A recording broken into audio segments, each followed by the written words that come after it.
So sa ngayon, para lang sa kapayapaan, sabi ko sa sarili ko, maging mapayapa ako. Ganon. At huwag kong intindihin kung sino man yung demonyo na yon. Kasi mga demonyo, alam nyo, walang ginawa yun kundi distraction sa lahat ng mahahawakan niya.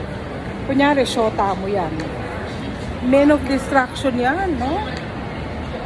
Kunyari, boyfriend mo. Hindi lang ikaw ang girlfriend yan.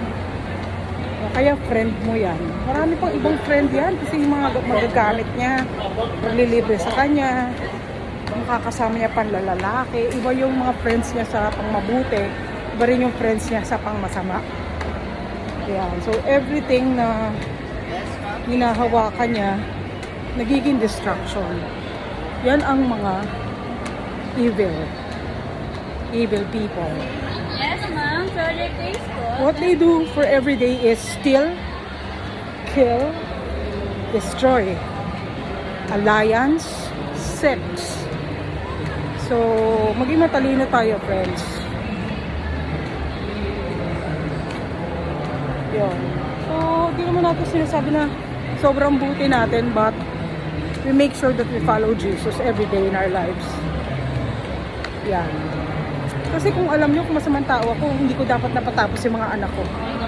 Hindi sila matatalino, hindi sila mga engineering. No? Ano yun, thank you lang sa DNA, matatalino talaga yung family ng kabila. Hindi ganun yun.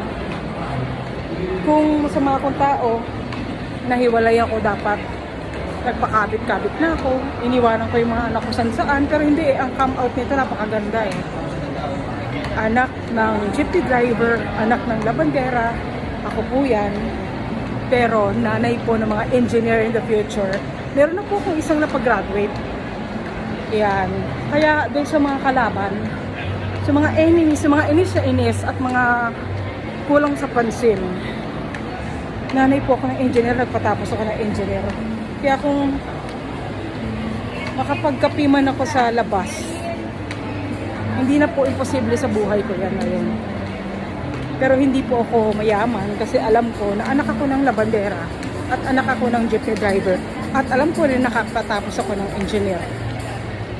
So sana magawa nyo rin. Hindi pa naiinggit-inggit na lang kayo. Bye mga pangat.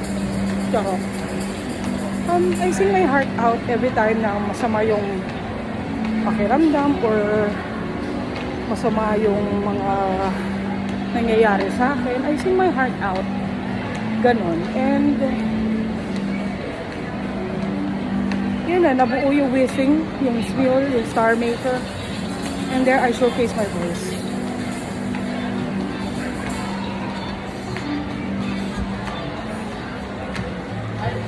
Ayan, so, bali for example, nakalagay dito, pindutin mo lang ito.